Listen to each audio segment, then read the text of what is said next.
Welcome to Half Full and a Cup of Joe with Joe Fulford, the show that's always overflowing with optimism and caffeine.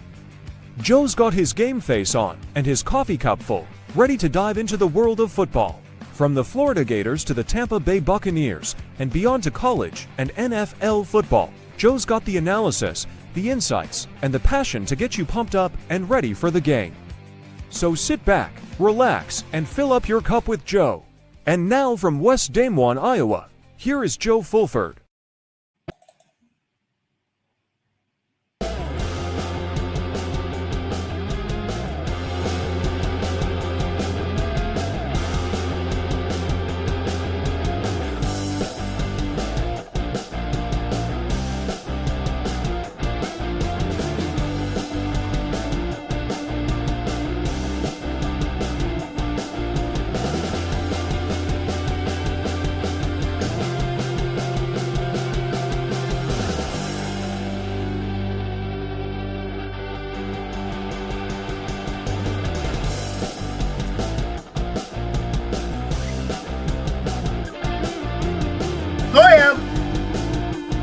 I love it.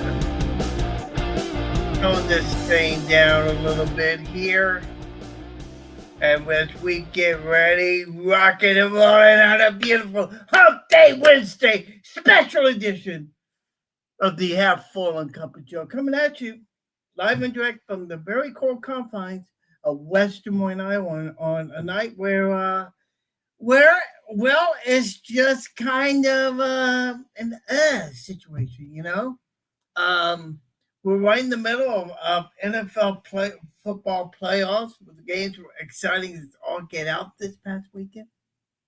We saw some championship semifinal games that were just out of this world. And not to mention, we got a national championship game coming up Monday night. Indiana, Miami, down in the sun, the fun, vice capital of the world.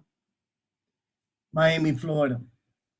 Should be a very, very interesting contest. And we're going to have it all, and we're going to preview some of that.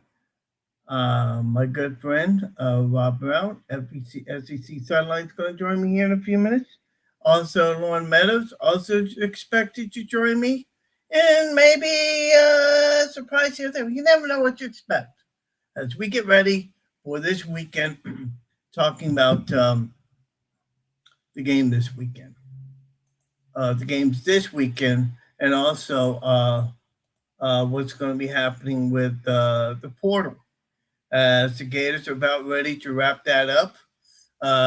Friday, I believe, is it Friday? Yeah, Friday's going to be the last day. I don't know if they have a time for that. I would imagine maybe 6 p.m. Friday night or maybe midnight. I don't know. Okay. Florida already has 12 or 13. I think I counted 19 people in their portal, including Aaron Philo from Georgia Tech, a couple of other guys. And they're going after a guy named Slayton, who's regarded as the number one offensive tackle. He put his name in the portal. So I'm very interested to see what that's going to end up. I know the Gators will have I know the Gators want him to come in for a visit. We got the chat room open. Post your comments if you like. I know. I'm gonna hear from my brother Pat. You know, Pat's my cousin actually, and former police officer.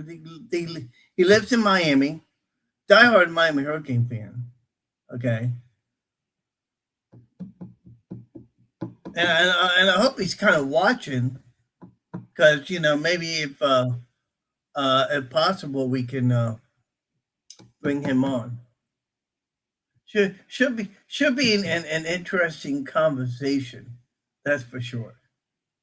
A Miami fan and a Florida fan having an interesting conversation. That's like the animal having a conversation with Ron Brown. Or Rob Brown, I don't know why I keep calling him Ron. It's Rob. R-O-B. Rob. I should remember the Dick Van Dyke Show, Rob Petrie. Oh, good Lord. I am showing my age, Rob. Man, I got to tell you, man, that's, you know. Well, Dick Van Dyke's a great show, Joe. I think it was fantastic. I always Maury loved Amsterdam, Dick Van Dyke, come on. You know? Oh, man. It's Sally and whoever Sally played and Sally. Yeah, whoever that was. You keep messing with your mic. Why you keep messing with your mic? What's up? I can hear you. There we go. Yeah. Just getting the sound right. I have been out trying to get the sound right. How's that sound now? You're fine. You are fine, sir. You are more than fine. How are you? How was the holidays, New Year's, and everything? How'd that go? I was on there with you last week having fun. You know what? It's a different link for every show. It seems like I tapped into last week's link. I noticed that. That's why I was 5 minutes late joining you. Don't worry about it. Don't you join me when you can. I got to do an intro anyways to bring the people on, get them warmed up here, you know. So hopefully that Meadows guy will join us too. But I don't know what's keeping him, you know. So, but we'll see what happens. He'll be on there with us. He's probably tired after that great show he put together last night. That was fun. It was fun. He brought on I believe an intern. You know, very Lucas. Nice guy, Lucas. Yep. Hopefully Lucas has a link. Maybe he'll join us a little bit later on in the show. We're going to talk about Indiana, Miami, Monday night, Hard Rock Stadium. Should be a great contest.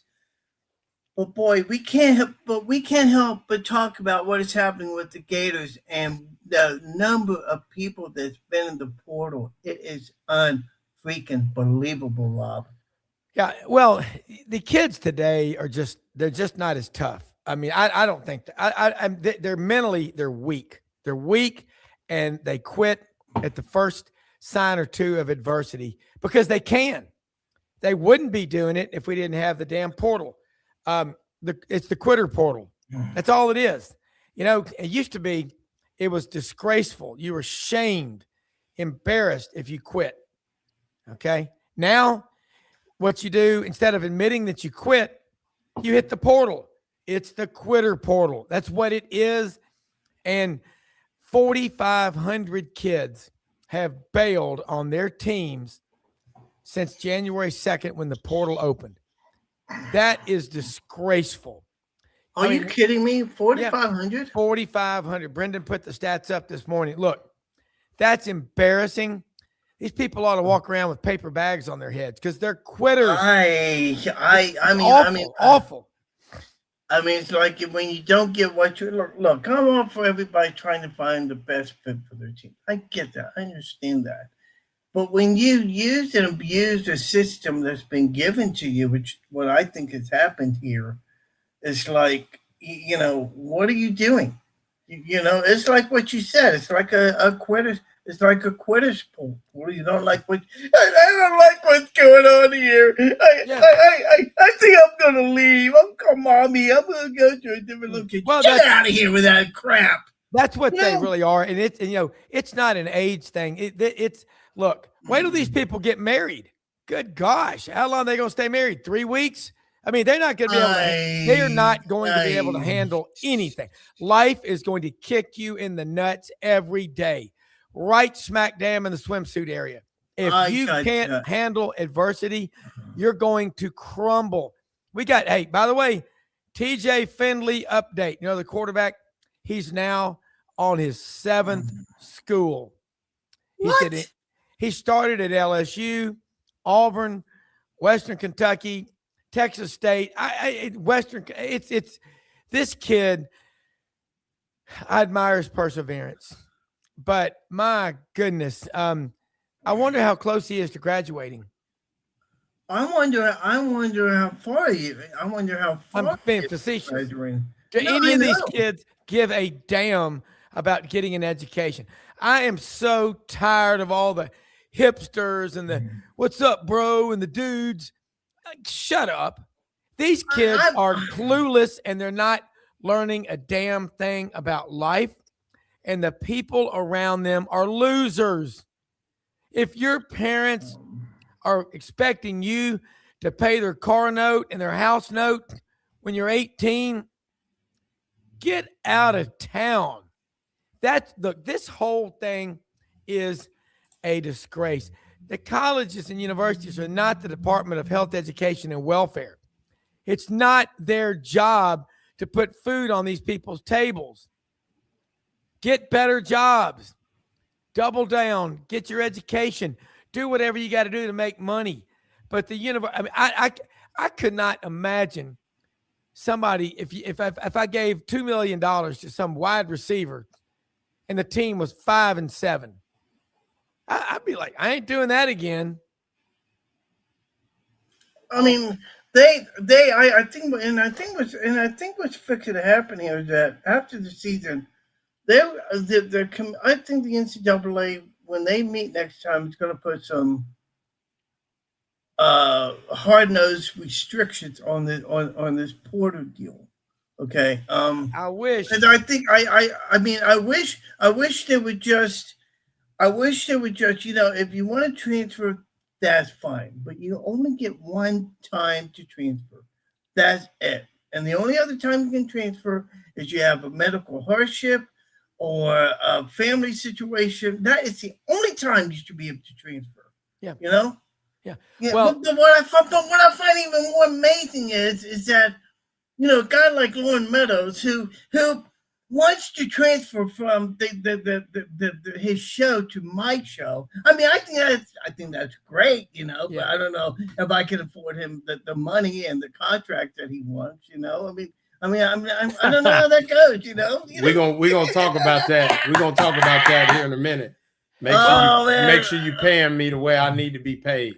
Oh, good Lord. We'll have to talk about that later. I don't know how coaches can coach anymore. And look, no, I don't either. The biggest lie out there is you can't be tough on these kids. They're craving it. The problem is the adults are being the problem. They're the ones that are enabling them. They want to be pushed hard. Look at Kirby Smart at Georgia. Kurt Cignetti. That guy is Saban-like. He's from Pittsburgh. You got to be tough on them or they're going to I think they're transfer. If you're tough on them, they know you love them, don't they, Lauren?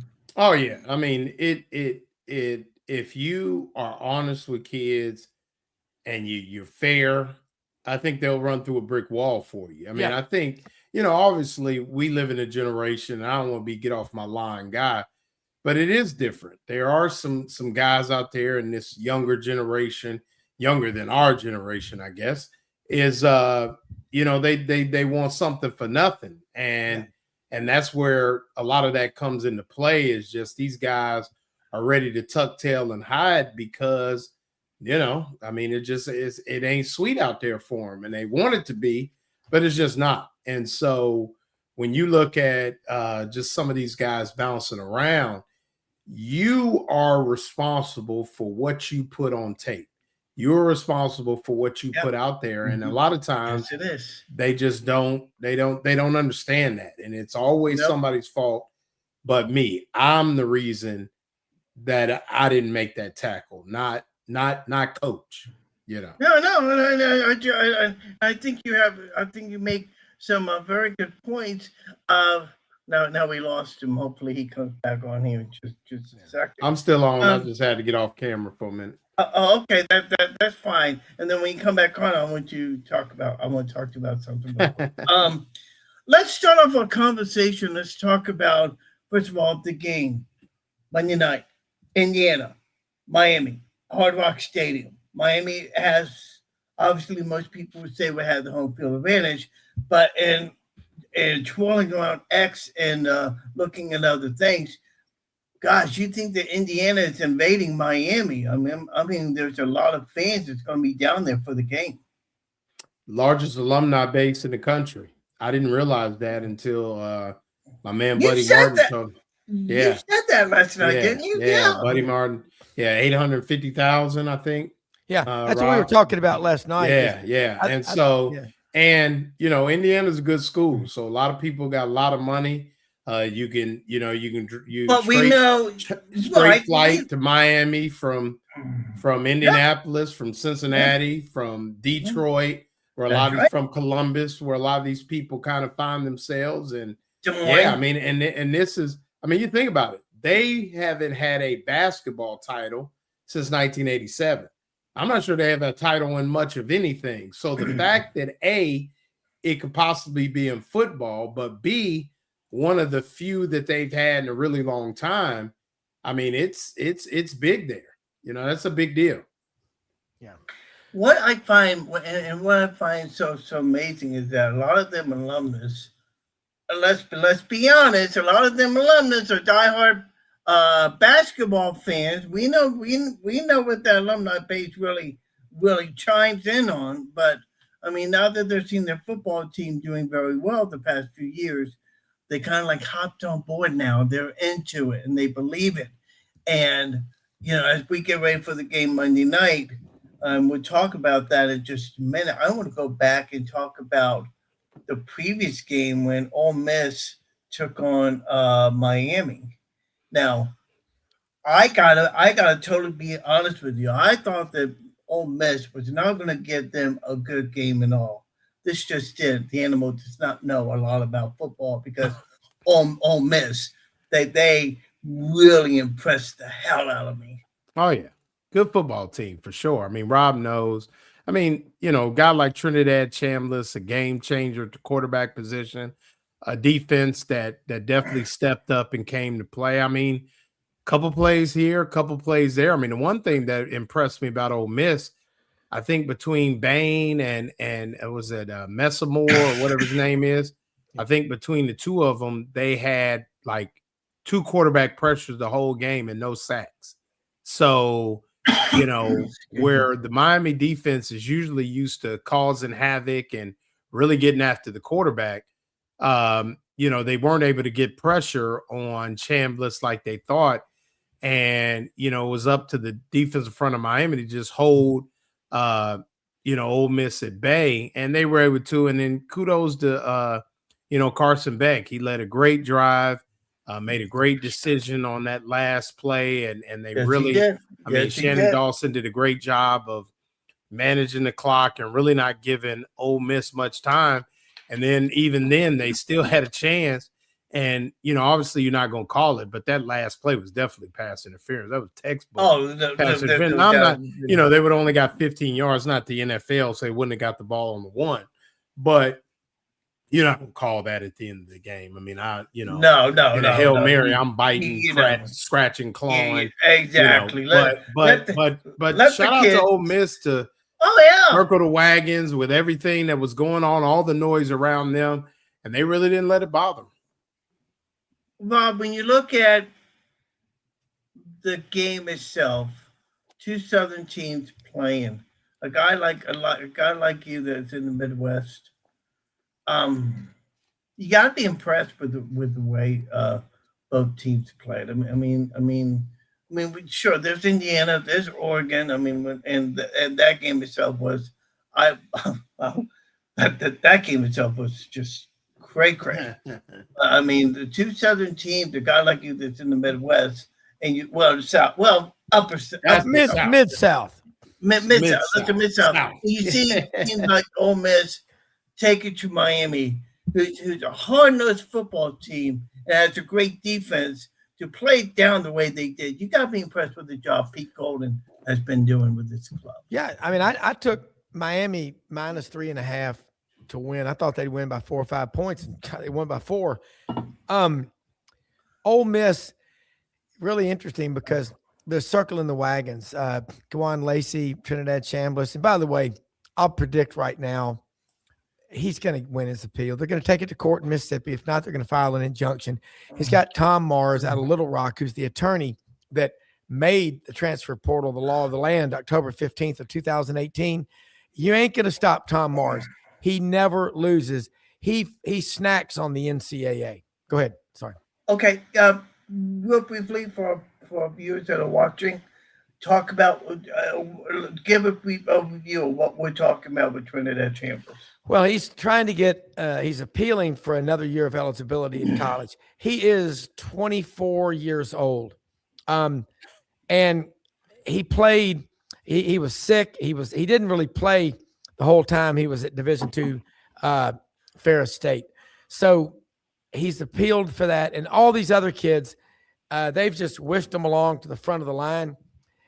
So the appeal it was denied Friday, but again, they're going to take it to court in Mississippi. And prior precedent is that the kids get their eligibility that they're requesting. I think it'd be big for him.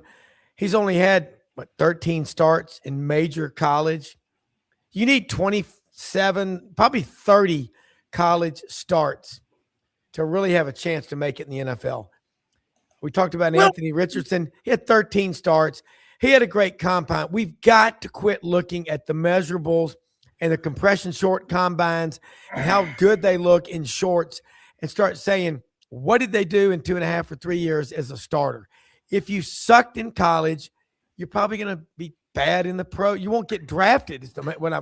So it doesn't matter. But these Ty Simpson at Alabama, 15 starts. He's not ready for the NFL, but he's ready for the money. No. Yeah, and there was a thing that came down today about him. I don't know if he chose to stay at Alabama or if he's going to the NFL. I haven't heard anything. He's in the draft. Yeah. He's in the draft? Okay. Yeah. So it's official. Ty Simpson's going into the draft. So that's news I did not know. But you talk about a kid that's had only 13 starts. Why does the NCAA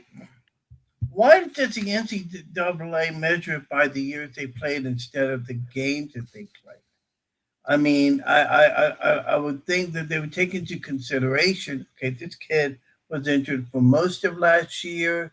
I mean, take things like that into consideration instead of the overall years. I mean, isn't that a fair assumption? But nothing they do makes sense, do they, Lauren? No.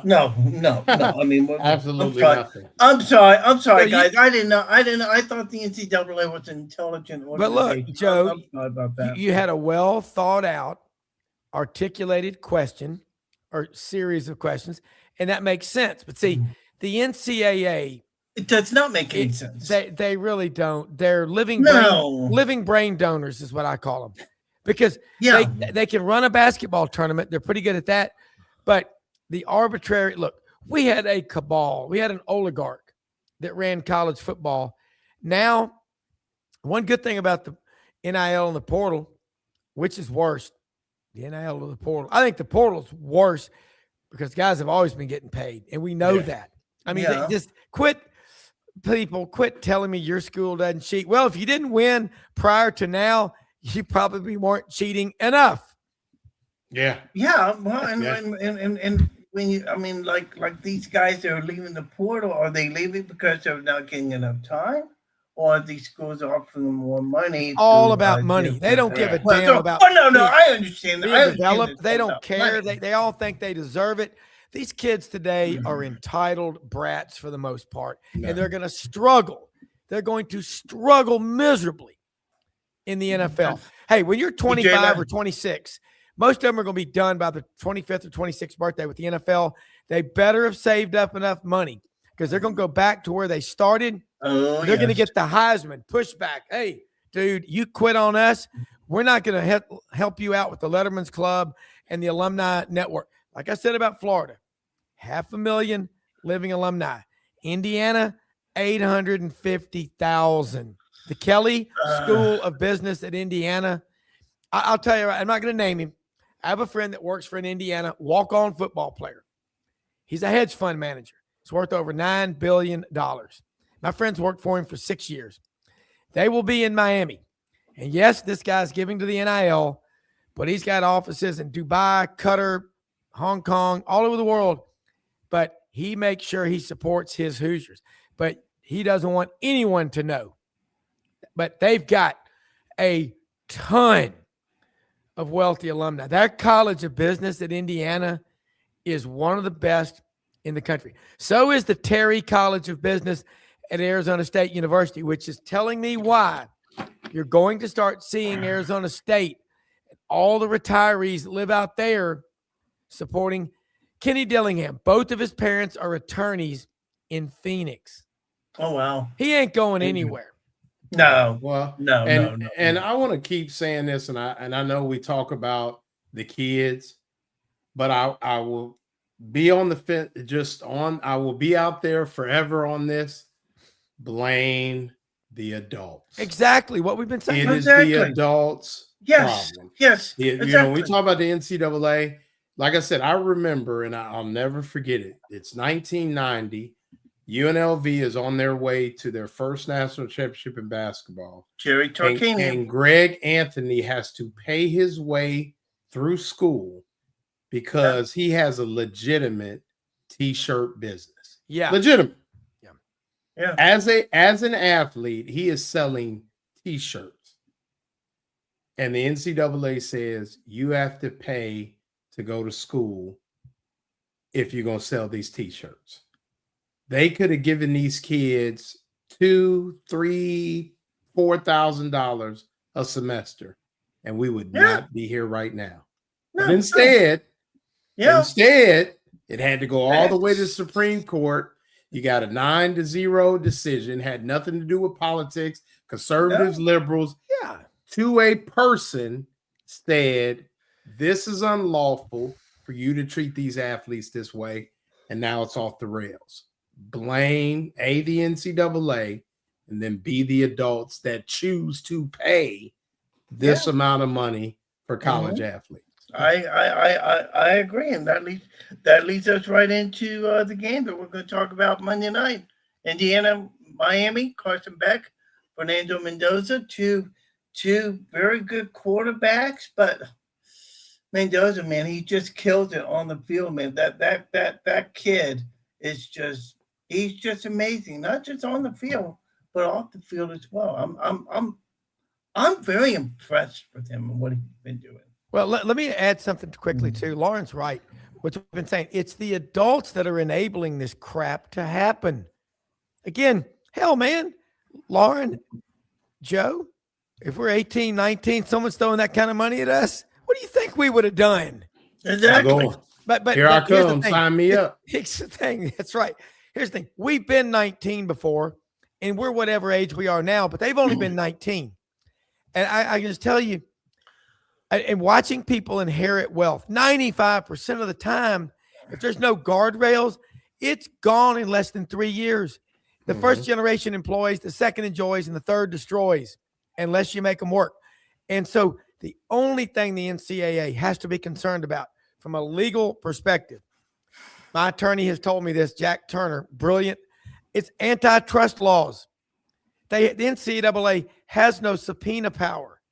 They can't, everything they've ever convicted any school on, probation, death penalty, whatever, has been on circumstantial evidence exclusively.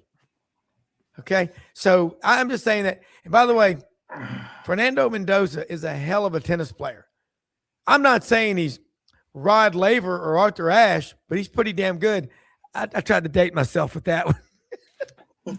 No, those folks. No, I've heard that too. I've heard that too. They plays tennis as well. I saw Arthur Ashe play when I was a kid several times. Mom played tennis at Miami. Yeah, and his dad played football at Miami. Football with Cristobal. Yeah. I mean, at Miami Columbus. Yeah, Christopher Columbus High School. Yeah. Well, Mario Cristobal, he was if I'm not mistaken, Cristobal played offensive lineman. 86 to 90 for the Canes. Wasn't it during the Jimmy Johnson era? Jimmy Johnson, Dennis Erickson. Yeah. That's what I thought. So he's like a Miami alum going back. But back to the game. Fernando Mendoza, back two fine quarterbacks, but Mendoza, the more you see this kid play, Lauren, the more you're like, man, I love this kid. Well, he's efficient. He's efficient. I mean, to quote our own, our buddy Shane Matthews, you got to throw completions at that position. You got to be able to throw completions at that position. And that's what he does. I mean, what's he got, like in the 2 playoff games, 5 or 6 incompletions? I mean, total.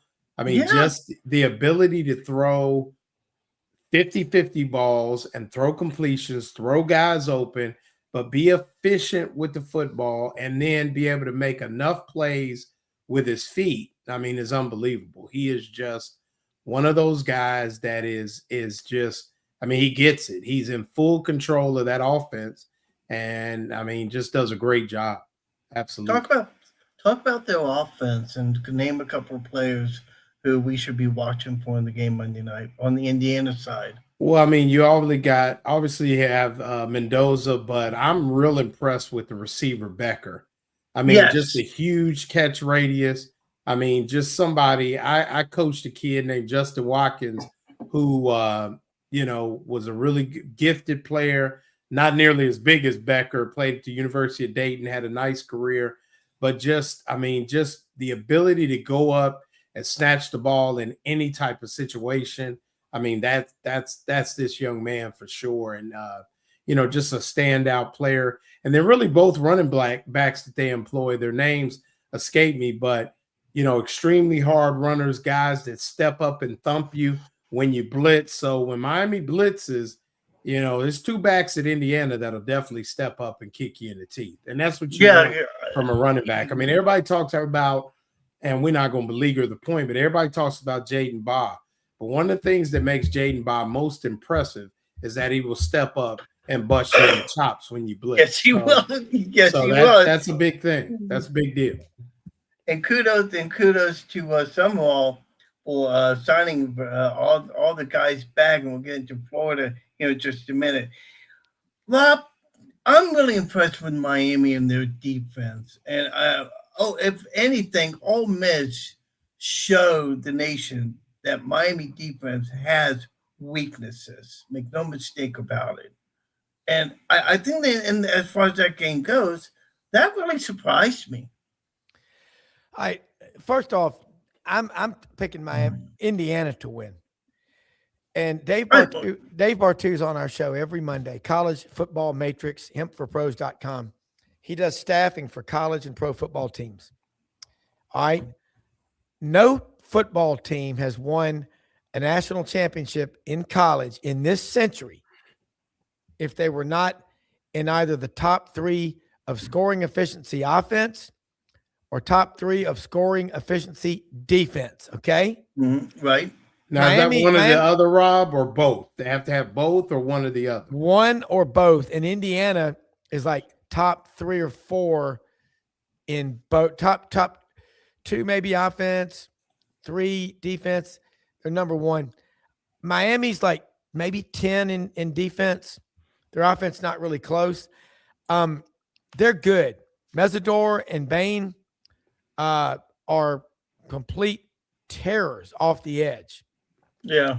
But I chart stocks, trends, and markets. Why are you going to bet against 25 straight years? Mm-hmm. Do the Gazendas. 20, this is the 26th year. And we're 25-0. I ain't going against it. Plus, I think the reason why I like Indiana better, they're 8.5, 9-point favorite, is that, and we had this, Yancey Porter brought it up on our show yesterday, Rebel Yell Hotline. He goes, it's almost like they know the plays the other team's running. Yeah. I mean, is Harbaugh on the staff? Is Peter Sellers, the Pink Panther, the mustache and a hat? No. Lauren said he was. Who was the name? What was the name of the guy that was doing it for Harbaugh? There was the name of a person who got implicated in this. Oh, I don't remember the name. I know who you're talking about. I mean, the guy, but the name sounded like Garrison Keeler, but that's not who it was. What was that guy's name? Damn it. I can't remember. Oh, I don't remember. Connor Stallions. Yeah, Connor Stallions. Yeah, that was the guy. Okay. Yeah. You the gummies kicked in. You tend to wonder if Connor Stallions was the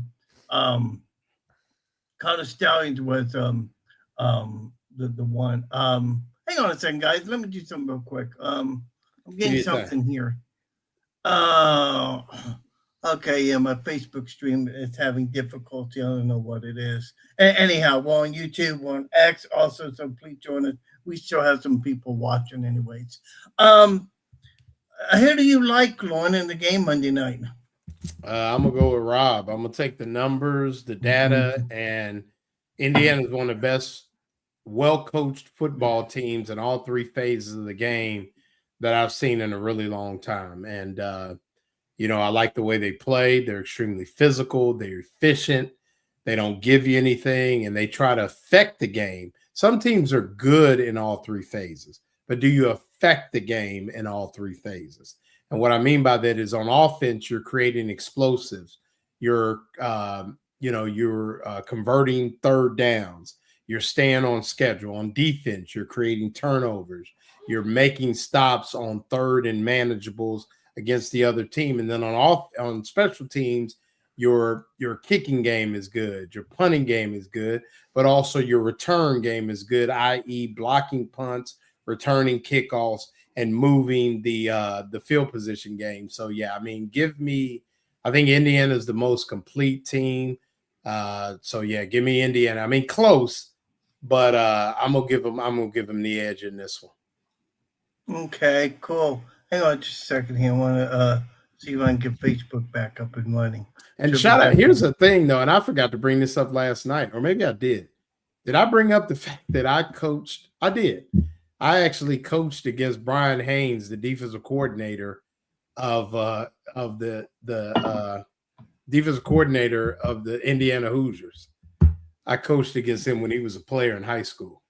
Oh, wow. He went to Piqua High School in outside of Dayton, Ohio. And I coached against him his junior and senior year, and then coached him. We had an area all-star game that a lot of us would coach in every year, and coached in that game. I guess that wasn't his senior year, his junior year. I coached his brother, Tyler, who's also a football coach, coached against him and coached in the all-star game, and then coached against Bryant for 2 years. You should call him up and see if you can get tickets. Yeah, right. Yeah, he'd be like, who? I don't know. Yeah, Piqua a pretty close-knit town. I'm sure he's getting a lot of a lot of calls. Oh yeah, a lot of calls. Yeah, a lot of calls. A lot of text. I like Indiana too, and the reason why I just think they're a feisty team. I think they play hard. I don't think it's going to be a runaway game like we saw against Ole Miss.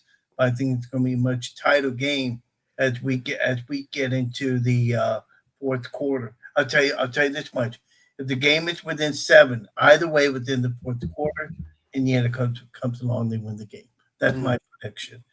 Let's talk about what's happening with the Gators right now. 19 players they've gotten in the portal right now. And I was reading something, Lauren, about a guy named Slayton, who's coming in for a visit very shortly. I'm told that he's like the number 1, number 2 offensive lineman in the country. Oh wow. Yeah, I haven't heard. I'm one of them people, man. I'm a show me kind of show me state type of dude, where you got to show me. But I mean, yeah, you look at the additions, and if now where's this Slayton from? Where's he coming from? I don't know. I don't even know if I have the name right. Okay. I thought it was a guy named Slayton who was regarded as the number 1 transfer guy, one of the top transfer guys. Okay. I don't know. Maybe it's Slayton, something like that. Here, let's look. I got the transfer portal tracker. Some guy named Slayton. I mean, I don't know. Maybe I'm wrong. He's offensive lineman? Yeah, I think so. Okay. Maybe I'm wrong. I mean, I thought it was a guy named Slayton. I could be wrong. Why are you doing that? Seaton, Jordan Seaton. Jordan Seaton, yes. Oh yeah, yes. He's from Florida, I think. Or yes, he went to IMG. Yeah. Yes, so I don't know if he's originally. Yeah, Jordan Seaton was a 2-year starter at Colorado. That's right. Yes. And I guess I didn't realize has entered the transfer portal. Yeah, that would be somebody. He plays right tackle, and he would be somebody that definitely would. He's a top basically offensive tackle in the. He was a 5-star recruit coming out of high school, and he's a top offensive tackle in the transfer portal. And here's the thing about Seaton, but also, and we talked about on our show, Rob, and yours, and a lot of places when you talked about staff. Retention. Who's the first person I said that Summerall needed to retain? Before you took coaches, players, who was the number one person I said? Jamar Jaloop? No. Well, that would have been good. No. Katie Turner. Okay. Katie Turner. And Katie she is Turner. coming back. And she is coming back. You will look at that keep as one of the pivotal moves. Seaton is a guy that Florida had on campus. He was close. Florida was in his top 5, maybe even top 3. Yeah. So there's a relationship there already.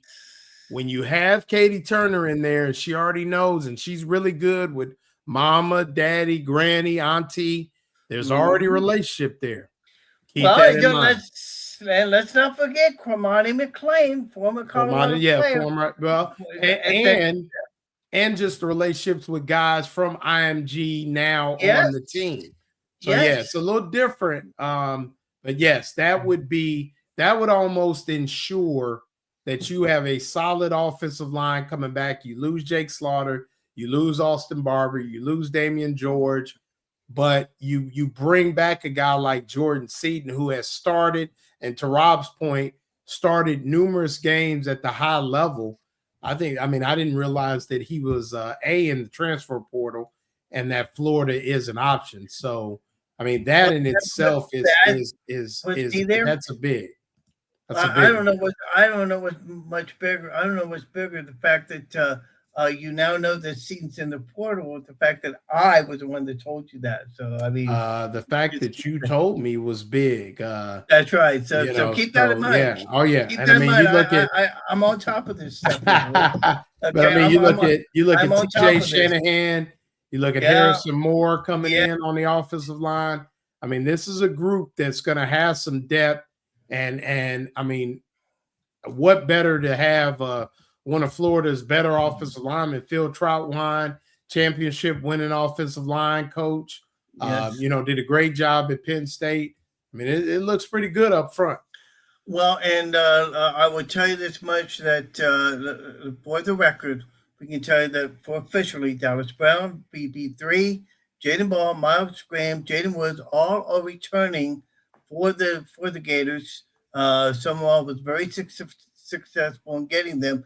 Jaden Woods was the latest one that they got the other day, and now with the announcement of Seaton possibly coming to Florida, that's big. Summerall was on WRUF radio today with Steve Russell. I don't know if you caught the interview. Just some of the things. I got a day job. No, just Well, you can watch. You can watch it on YouTube. You can watch it on YouTube later on. Shout out to Steve Russell too. One of the great guys. Great guys. And what's interesting about Steve is that he retired a couple of years ago, and I think that there was a call for him to come back. I think everybody missed him, and they said he had to sit out because he was a state employee. So he had to sit out. He had to sit out in order to get there's a dead Rob probably knows almost every state employee has to sit out 6 months before he can come back. Yeah. Mm-hmm. And now he technically works for Learfield, not the state of Florida. Yeah. So quote unquote. Two things that someone said during his interview today in the morning. He said that confirmed that the Gators have started off-season workouts on Tuesday. He also says that he's working out with the guys, with the players in the weight room, getting to know them and all. And he says he gets very excited when he's able to retain players. And he says that placing an emphasis on the weight room and off-season program is a high priority for him. It says that players are in there as early as 6 a.m. Talk about dedication. We know talk is talk, but when you hear that conversation and hear what he's doing, you gotta like the future of Florida Gator football. That's at least what he's doing right now. Yeah, go ahead, Rob. No, I agree. 5:30, 6 o'clock in the morning in there voluntarily. Mat drills. That's where you make your team. And you know why you make that team? Because you push everybody so damn hard. You know then who's going to quit and who's going to stay. That's why training, Ranger school, all this stuff. Find me the quitters now, man. Do us a favor. Exactly. Get your worthless, weak ass out of my face and quit. I cannot stand. I have zero tolerance for quitting. Okay, I know. I do too. I do too. Lauren's like me, and you. We're not get off my lawn guys. We're saving this country. Well, we're going to save football because, again, it's the adults in the NCAA. Years ago, when I was in college at Auburn, we used to say, God, I wonder if these guys are getting any money off all these jerseys. We said it back then. And guys, it's a pension, basic, a good health care plan, stuff like that. That's all you needed to do. They were so arrogant and they were tone deaf to the needs of these athletes. They didn't do anything. Hey, the NFL does it. It seems like the NCAA and college sports have got their head so far up the NCAA's rear end right now. Why not just be like that? Give them a pension. Give them basic needs. But I'm going to tell you what, you should not be able to graduate from college, if you're an athlete especially, if you do not take at least one semester of financial literacy and a couple of accounting classes. Yep. I got a friend that runs a collective in SEC school. He said he had a family come in with him, seriously, had a sit down, and he said, well, yeah, we told you we'd handle the taxes, but what's this? It was, it was a W-2 or 1099, whatever they got. And they said, well, why do we have to pay taxes? We've already spent the money. I mean, that's what you're dealing with. Yeah, I know. I know. We call them living brain donors. Yep.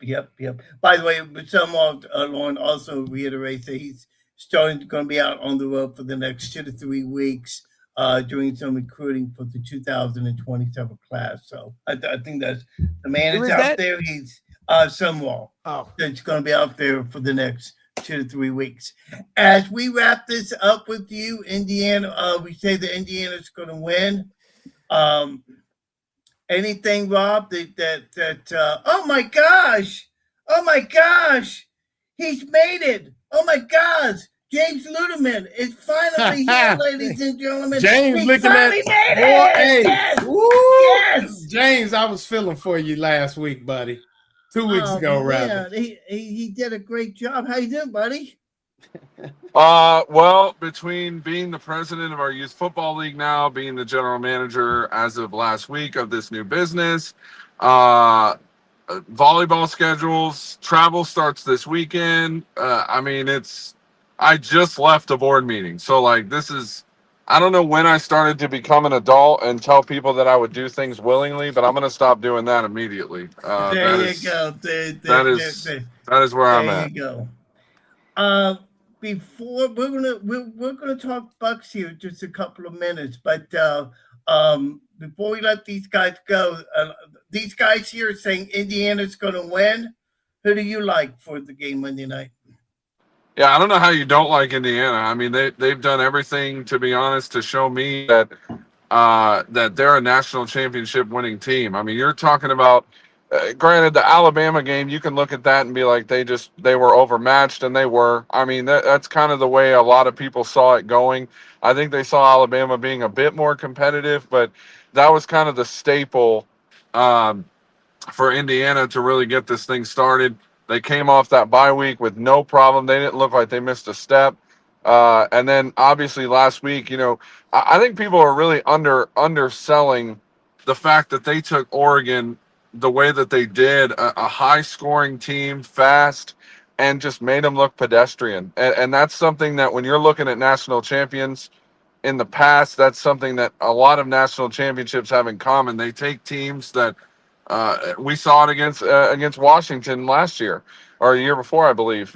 You have this high-powered offense with Michael Penix who couldn't be stopped, and Michigan made them look terrible. So, I mean, it's very interesting to see how Indiana's done this. Now, I will say to people underselling how Miami has done, I think is undervaluing the job that they've done. So I think this is going to be, I don't know if you're going to see a slugfest per se. I think Indiana will get their points because they just play at such a high level. But don't be surprised if in the fourth quarter, if Miami's sticking around, because they have a quarterback who's been here before with Georgia. They're used to this high level of play. And when you have a leadership ability in a quarterback, who's been there, who's been in this situation before, it brings up the whole team. You look at, I use this as an example. You look at some of the great Stanley Cup teams in hockey. They all have one thing in common. They have a leader who's been there, right? They have a guy who's played in Stanley Cups. They have a guy who's been to the finals. They have a guy who's been in these situations. And when you have that with Miami, you've got a quarterback who's been there at a high level with a Georgia team that most thought would win the national championship this year, by the way. It's hard not to sit here and be like, they're not going to put up a fight. I think Indiana wins, but I think it's a lot closer than people are giving credit for. All right, Lauren told me this, and he just let me know this breaking news. Michael Irvin has filed an appeal with the Ninth Circuit Court of Appeals for one more game of eligibility. And whatever, he's going to try to play Monday night. Dude, what is he on? What is he on? I'll tell you what, if Michael Irving plays, then Warren Sapp should be there lining up on defense. I'm telling you right now. Put Warren Sapp in defensive tackle and let's see what happens. James, does it bother you guys to see guys like Michael Irvin? No, I love it. No, I love it. I mean, it's entertainment. Listen, it's exactly what TV needs. They need these guys. They need the McConaughey's, and they need the Michael Irvins, and they need. I mean, the list goes on and on. Listen, you have alumni at every game, whether you see them or not. Yeah. There's alumni for every single game, especially in these big games. I'm just talking about former players. I mean, they're not just on the sidelines; they're in the huddles, talking with the players and all that. I mean, I always thought. Well, I don't know if they're necessarily in the huddle. I think they do have. Well, I don't know about that. I know Irvin has conversations with players outside of the actual huddle. Like if they're sitting there on the offensive side of the ball and they're sitting on the bench, he'll go over and talk to the receivers and be like, "Hey, listen, look at this and do this."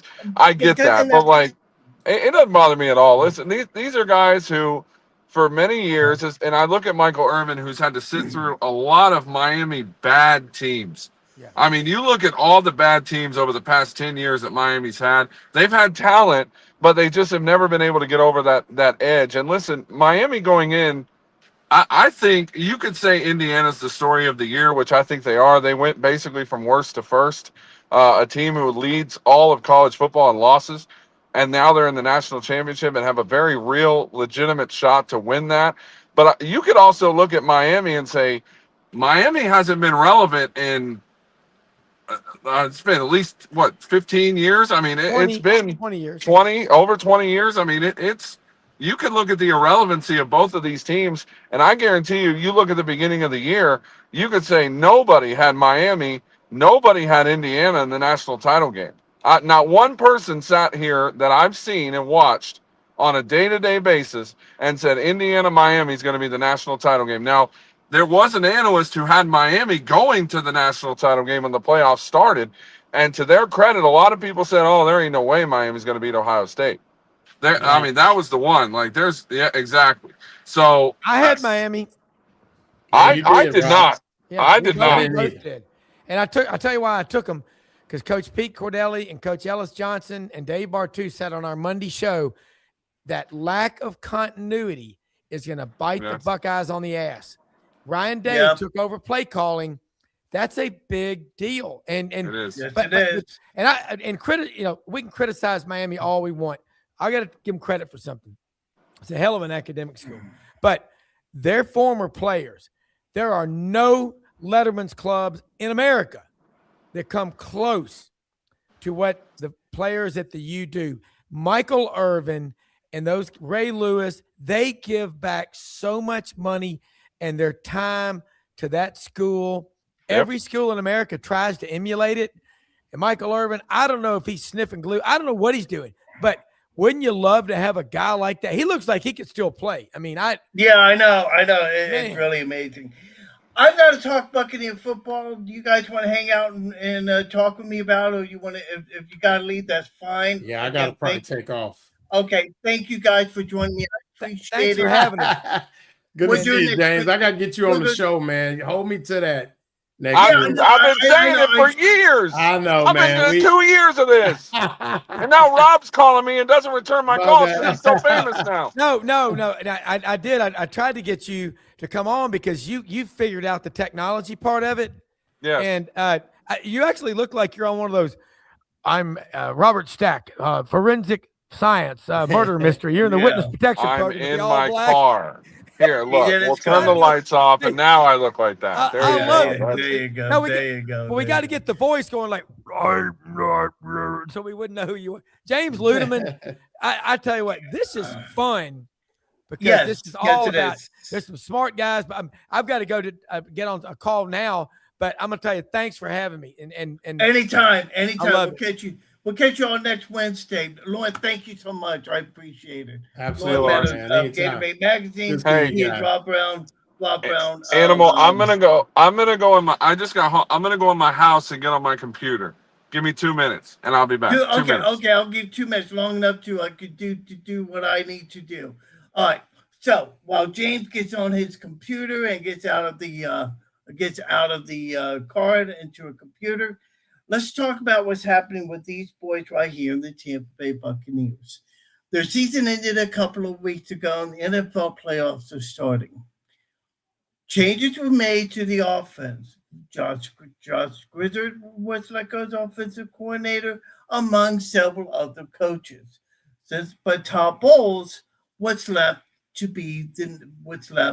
and now he is still the head coach of the Tampa Bay Buccaneers.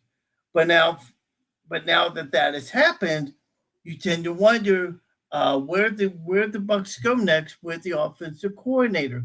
They have been meeting with several guys, and I can tell you now that the big news broke today that Mike McDaniel is going to be meeting with Josh Bowles on Friday to discuss the offensive coordinator position. He's already had several interviews for head coaching jobs. I think he had one with Tennessee Titans and a couple of other teams. And so as we get deeper into the playoffs, the interview on Friday with Mike McDaniels is huge in a number of ways. For me, I look at it from a position of this. I think that for Mike McDaniels, if he comes into Tampa and he interviews for the offensive coordinator position, I think it's a responsibility of the Tampa Bay Buccaneers to interview him, to sign him, to not let him get away and go to other teams. Sign him to a multi-year contract. For Mike McDaniel, there has to be at least a 7 to 8 year deal. And put Mike McDaniels as the head coach in waiting. Put that in contract.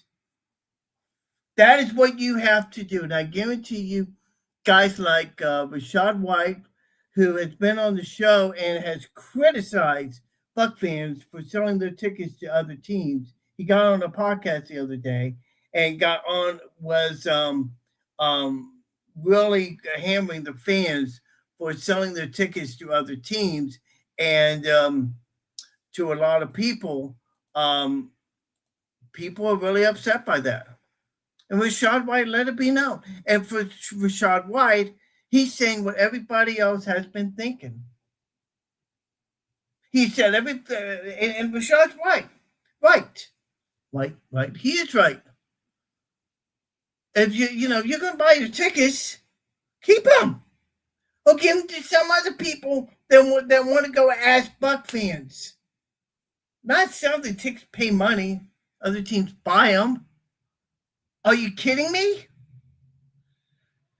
Oh, unbelievable. And Ludeman's going to join me back on here in just a minute. I'm watching the replay of the Buffalo Jacksonville game. I got about, and let's see if I can't get him on. Hang on here. Why is he not on? There you go. All right, can you hear me now? Yeah, I can hear you. Can you hear me? Yeah, I can hear you. Hang on just a second. Okay. There we go. I got you. There we go. I couldn't get a cheese shot in here. Okay. Oh, you're good. So I got about 15 minutes here. So Perfect. as I was discussing with our viewers, Bucks have made some changes They've started with meeting with offensive. Bowles has started meeting with offensive coordinators. Then we find out about 2-3 hours ago that the Buccaneers are going to be meeting with Mike McDaniels on Friday. Now that is huge. Your initial reaction when you hear that? I love it. I think it's fantastic. I think it's a great decision. Listen, Mike McDaniels is a great offensive mind. Granted, things did not go well in Miami.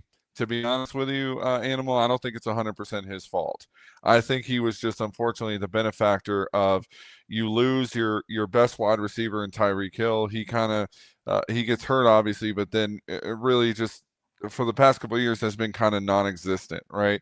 You have Tua Tagovailoa, who was a great college quarterback, did some great things in the NFL, but really has regressed over the past couple of seasons. And then, listen, they still have weapons. I mean, you still have Jalen Waddle down there, who's a wide receiver. So, again, I can't look at this job for Miami and say that it was entirely Mike McDaniel's fault. Now, were there some things that I think could have been better? Yes. And you could say that about anybody. But the big thing that I look at with an offensive coordinator is what do you do with the sum of the parts around you? And Miami every year was in contention for the division. They were in contention for the playoffs. To me, I look at a coach like this who just has a good offensive mind, and then you start to compare, well, what can he do? You start asking this question, what can you do with what we have now? You have Baker Mayfield as your quarterback, who other than this past year has played pretty well for the seasons he's been here. Can you turn him back to where he was with Liam Cohen? Then you look at Bucky Irving, right? He's going to take that number one spot. Rachaad White is gone. He's already made it clear he's not coming back to Tampa Bay. He's going to be gone. So you'll have him and Sean Tucker kind of running that 1-2. Then, again, Mike Evans is on contract. He's done as of this year, technically. So I think unless they make a splash offensive coordinator hire like this one, I don't know if I think Mike Evans may have played his last game in a Buccaneer uniform, whether he retires or whether he goes to another team. I think it's unfortunate. But then look who you have behind him. You've got Chris Godwin, who is entering his last year of his contract. So he's looking to get some big money. You've got Emeka Egbuka. You still have Cade Otton. I still think there are some defensive struggles, but that's stuff you don't have to really worry about. So it's, as an offensive coordinator, I'm looking at who do I have right now that can make me compete for a Super Bowl. And there's not a lot of offenses out there, Animal, that are really at pretty much every skill position. For the most part, every skill position has somebody who's capable of getting you to that level, to the division, to the playoffs, and possibly a Super Bowl, depending on how obviously the defense goes. I think you're going to see in the draft as well a lot more defensive focus this year than you have in previous years. The depth is just not as good on the defensive side of the ball as it has been in previous years. You've had guys that haven't played well. You've had drafts that you've thought a guy was going to be really good and he kind of just fizzled out, right? So, I mean, again, it's going to be very interesting. But listen, I think the job right now, I know they're going to interview him on Friday, but they also had an interview with former offensive coordinator with the Bucs and also offensive coordinator with the Ravens, Todd Monken. And listen, I think how do you feel about that? I actually like it. I think you're getting a guy that knows the system already. Granted, some things have changed, but you've got a guy who's been a part of this organization. And listen, it doesn't matter who they bring in at offensive coordinator in my position, in my opinion. I think that whoever is offensive coordinator, regardless of how this season goes, is basically being shaped to take over the team next season as the head coach. I truly believe that. If Mike McDaniels gets the job, he could just transition right to head coach. Shouldn't be a problem. Todd Monken, right? We thought maybe he was kind of the next guy in line in Baltimore before Harbaugh decided to step down or be released, I should say. But I still think there's one guy that the Bucs are going to try to get next year, and it's Mike Tomlin. I think what happens is Mike Tomlin will not sign with the team this year because the issue is the Steelers still own his rights. So unless you're going to trade a bunch of draft capital, Ooh, you're not going to that's be able to get him this year. right. So Mike Tomlin will go to I TB this forgot year. about I that. think the Bucks will do badly. I'm just going to tell you now, the schedule is not favorable for this team next year. I don't know if you've looked No, at who they're playing, I but know it that. is murderer's I, row next year. So I think you let Mike Tomlin do his TB for 1 year. You get rid of Todd Bowles, and then Mike Tomlin, I think, is the next head coach of the Bucks. I really believe that because he's a former coach. I mean, he was a former linebackers coach the year that they won the Super Bowl in 02, and then he ended up going to Pittsburgh, and he basically been there ever since. So I think whoever it is needs to understand that if Mike Tomlin is available next year, then then that could dissuade somebody from coming here. But I think honestly, if you get a Mike McDaniels or if you're able to get Todd Monken, I think the Bucks will at least have options. Let me tell you all who the Bucks have for next year. Green Bay at home would be Green Bay, Minnesota, the Browns, Steelers, the Chargers, the Rams, and then the Falcons, Saints, and Panthers. And then on the road, it will be the Bears, the Lions, the Ravens, the Bengals, the Cowboys, and then of course the Falcons, Saints, and I mean, you read that, that's and brutal. there's just That's brutal. there's no silver lining anywhere in that, and that unfortunately is the penalty you pay when you have a 6-2 record and you just decide to crap the bed for the rest of the year. You get this type of schedule. This is not a winner's schedule, so it's unfortunate, but.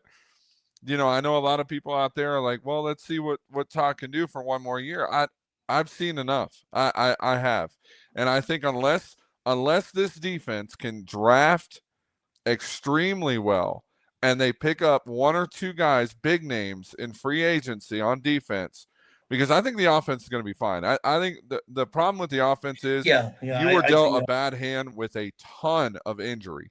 And so I think if the Bucks can stay healthy offensively, they can, especially with the right offensive coordinator calling the plays in a Monken or in a McDaniels or something like that. I think if you have the right person in there calling the plays, I think you have to focus defensively because that's where the biggest issue is right now. I don't think Todd should be calling defense either, for the record. I think he needs to bring in a defensive coordinator. Todd has no game management business. And that's what shocked me about the Glazers keeping him. I look at this and I go, listen, if you do an evaluation of what he's done, yes, he's won division titles, but every year, Animal, that Todd Bowles has been a coach. This is a stat. This is a real stat. Every year that Todd Bowles has been coach of the Tampa Bay Buccaneers, they have had a multi-game losing streak. Multi-game. Yeah. You're talking 3 or 4. They had 2 this year. I know. So I mean, I look at this and go, why in the world do you keep a guy like this?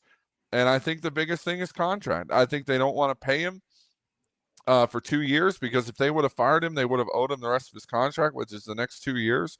And then even if he retires, he still gets paid unless he goes to the Glazers and says, okay, you pay me this year, I'll retire, and then you don't have to pay me the following year, and then we'll just call it even and call it down the middle. But that obviously was never on the table. So the Glazers believe in this man, and for some reason I can't figure out the logic. I think you hit on the head. Them not being able to pay, the contract.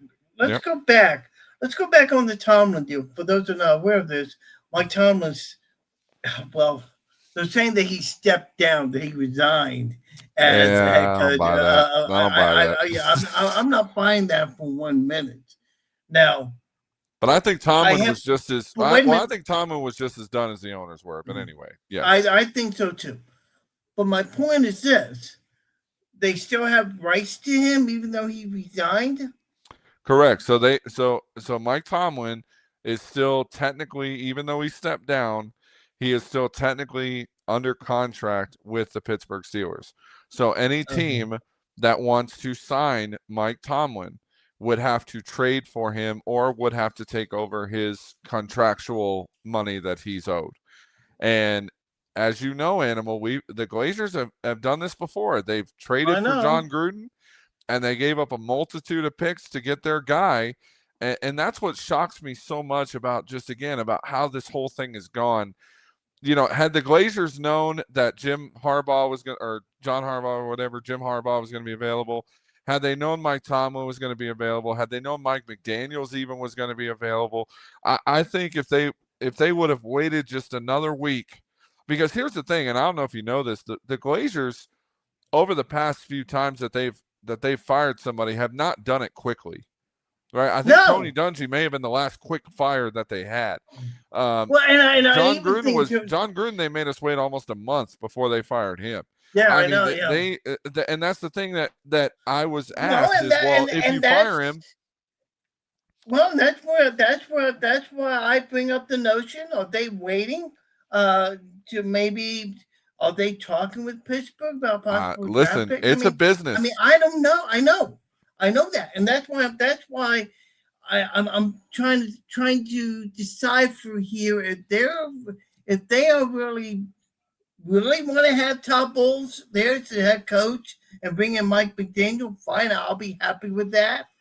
But if not, they've got some. See, even the dogs are saying that. I know, even they're disagreeing. I know, even they were disagreeing. Lavonte David said in an interview today that he was playing most of the year with a bad knee. I don't know if you saw that story. That makes sense. And that could make sense as to his play this year. You think he comes back next year? No, I think he's done. I genuinely think.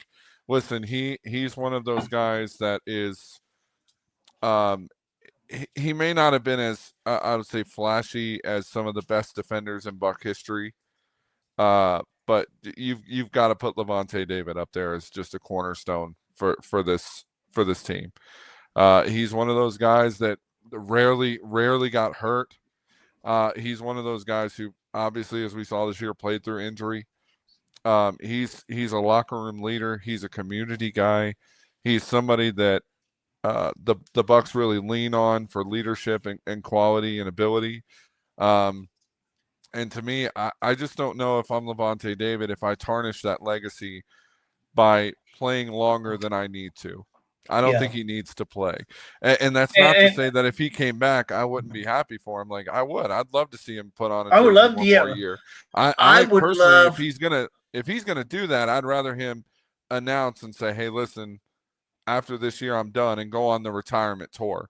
Go through and go through the retirement tour, play your games, win, lose, or draw. At the end of the year, I'm done. And that may be a thought process that he has. Maybe I got enough healthy for one more year, because listen, last year he played very well. And there were a lot of people that said, hey, he could play another year and be fine. Now, if he's playing with a back injury or a knee injury, I should say, if he comes back healthy and he can contribute to the team, I don't know how you turn him down. But at the same time, I just think at this point in his career, you've won your Super Bowl. You've done enough to cement your name in the Ring of Honor and to get to the Hall of Fame. I think he gets to the Hall of Fame even.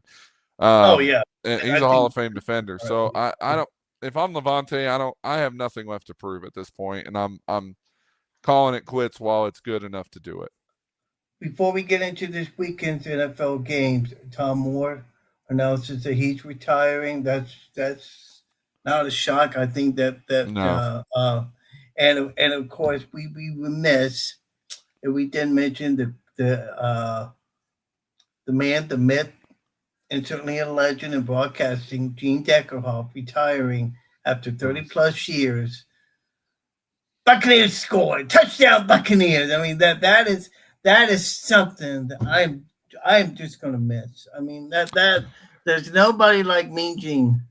I remember vividly memories as a kid where my dad and I would go to her name was Jackie. We used to go to Miss Jackie's house, we used to say. And one of the things that we used to do is we used to take a lot of mulch and we would mulch her whole yard. Now, she had one of those really nice houses in Florida that were huge. So there was a huge pile of mulch. I mean, I remember it being up to, like, I'm a little kid, so the mulch looks like a mountain to me. But I remember my dad, when we would do this, it would somehow run into Bucks games. And I vividly remember one year doing this and listening to Gene Deckerhoff on the radio call the Bucks versus the Packers. And it was the Battle of the Bay, they used to call it. Yeah. And I remember every call of that game because of Gene Deckerhoff. Yeah. I have met Gene on 2 occasions. Both times I told him that I was a huge fan of his work, and that I was in radio, and that I was someday looking to do this as a profession. And I will say, to his credit, every single time that I met Gene, I never felt like I was bothering him. Like No. as a young he kid, was, like he was always good about sitting down and having a conversation. He talked football, he talked business, he talked life. And that, I think, is the trademark of somebody who is just good at what they do in this business. It's not about, because you can listen to his calls. I mean, they're Hall of Fame calls. I mean, no doubt in my mind, his name will be the broadcaster's name that needs to be in the Ring of Honor. There's no doubt. No doubt. No doubt. They don't put him in the Ring of Honor next year, I will be shocked and appalled. But I think the part that hurts is we're going to be missing the man Gene Deckerhoff, the guy who just you could depend on, and who was there to have a conversation. And that's a little bittersweet. But listen, Gene deserved it. He gave almost 40 years to this, and for me to sit here and be like, oh well, I can't believe he's retiring, it sucks. But listen, it's a part of the game, right? You've done your best work, and you move forward. I'll tell you a great story that when I was down in Tampa and season ticket holder fan, we used to have several fans, be at the sidewalk where the media goes in to go into the game. Me and Gene would walk by and always give me a hug, always say hello. And I've known Gene for a long time, and he definitely is going to be missed. Real quick, before we get you out of here, let's talk about it. We have got some great games this weekend. It starts on Saturday, Buffalo at Denver at 3:30. These are Central Time, by the way. Buffalo at Denver at 3:30. San Francisco, Seattle. 2 games Saturday night. And the 49ers and Mike Shanahan, they're upset because they have to play on Saturday, regardless of the fact that they played on Sunday. Oh, well. Tough break. You know how many people would want to play tomorrow or on a Saturday? Please. I know. I mean, I'd give my right leg to play on Saturday. well, and here's the thing. Here's the thing about it is, you know what they're missing out on? Okay, you know what they're really missing out on? It's a freaking walkthrough. That's what they're missing out on. Whatever, dude. Whatever. Because because here's the thing. Mondays you're watching film. Tuesday you usually have a day off. You could probably use that day for a walkthrough. Wednesday, game plan. Thursday, game plan. Friday, you travel. And when you get for most teams, what they do, when they get in, they'll go to the stadium and they'll do a walkthrough there. Okay? So you can do your walkthrough at the stadium. Yeah, I'm like, whatever. But yeah, I Sour know. grapes. Get over it. I like Buffalo over Denver. I think that's going to be a great game, and hopefully Sean Payton. I don't know, man. Listen, I'm drinking the Denver Bronco juice. I think if there's a team that can make a run, it's Denver. And they've shown that they can play at this level. They've beaten some really good teams, and they've looked really good doing it. Bo Nix looks amazing. Sean Payton, man, for him to come in and take this team from where they were to be in the number 1 seed in the AFC. I mean, that is impressive. You don't do that very easily. So, I think this is going to be a big one. Here's the thing about Sean Payton. He's very good at insulting reporters. Whatever. And I'm like, are you serious? I mean, you are ruining your credibility every day. Then Sunday games, Houston at New England. They were my surprise team. I did not think New England was going to get as far as they've gotten this far. Please, they got Mike Vrabel. Of course, they're going that far. Oh, yeah. Mike Vrabel's the man. Love that man. Yep. And they're going to take on Houston at home, and then the big one, LA at Chicago. Here's an interesting stat for you people that don't know this. And for the first time in a very long time, there will be no Sunday NFL playoff games on CBS or Fox. That's like for the first time ever. Really? Yeah, the 3:30 games on Sunday, 2 o'clock game with Central Time. That'd be on ESPN. Then NBC has the night game. The Wow. Rams and the Bears. You didn't know that. I You did see, not know that. See, you that's see, you come on my wow. show, you learn things, son. You Learn learn things, that's things. right. You know, I That's got right. I got to teach you Alabama people stuff. You know. Hey, That's by the crazy. way, Ty Simpson and I believe Ty Simpson, right, quarterback for Alabama. Now since he's going to the NFL, real quick, 30 seconds. Your thoughts on that? I think it's a good decision. I think he's earned the right to do that. Now, whether or not he won't be in the first round, I don't even think he'd be a second round, probably a late third round, early fourth round pick I think so. potentially. Mhm. I don't see him being in the top 2 rounds. I think there's a lot to like with Ty Simpson, but the problem is the minute you get him under pressure, he's just not that great. So we'll see. I could be wrong, and he could be a steal of the draft potentially. But I think Ty Simpson is one of those guys that I'm taking as a backup quarterback at best. And finally, to reiterate, Indiana, Miami, Monday night. Who you got?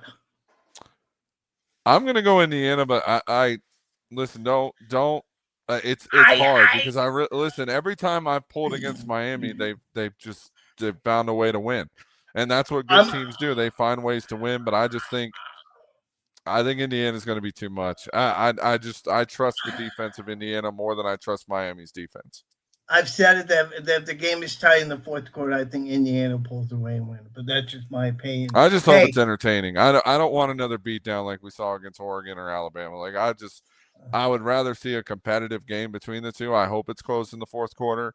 It wouldn't shock me at all though if Miami pulls the upset. Really like if Miami finds a way to win, I'm not shocked about it. But I think Indiana is just they're too balanced. They have too much depth, and the quarterback battle is just Indiana's to lose. By the way, thank you for joining me. I didn't get a chance to say that earlier. I'm going to be on next Wednesday. You think you can make it for that show? Should be good. Yeah, should be good. Yeah. Okay, and we talk about the national championship game and talk about the NFL finals and everything else that's happening with Tampa Bay Buccaneers and everything. Quick question for you before we go. Who's your Super Bowl winner right now? My Super Bowl winner right now. I'm interested to hear this. Right now? Yeah, as of right now. As of right now, I think would be the Bears. I think the Bears I think the Bears are so let me tell you something. I think that Caleb Williams became an NFL superstar with the way he played in that game the other day against Green Bay. Yeah. Say what you will. And by the way, for those who are wondering, Matt LaFleur is going to be back with the Green Bay Packers. So, but the way that he played, I just found it to be interesting. Hey, listen, I got to go. I got to take off. Thank you for joining me. We'll talk to you next week. Yes, sir. See ya. All right, James. Thank you very much. That's James Lumen. And we thank him for joining me. Listen, I got to get out of here. I got things to do. We'll be back next Wednesday for another edition of Animal Football Insider. Please join me on Wednesday night. Until then, y'all have a great day. And as we like to say, if you're not a Gator, you're primed to be Gator bait. Good night, everybody. Thanks for joining Joe Fulford on Half Full and a Cup of Joe. Don't forget to tune in next time for more football talk, analysis, and fun. Follow us on social media to stay up to date on all things Half Full and a Cup of Joe. And remember, always keep your cup half full and your team spirit full. See you next time.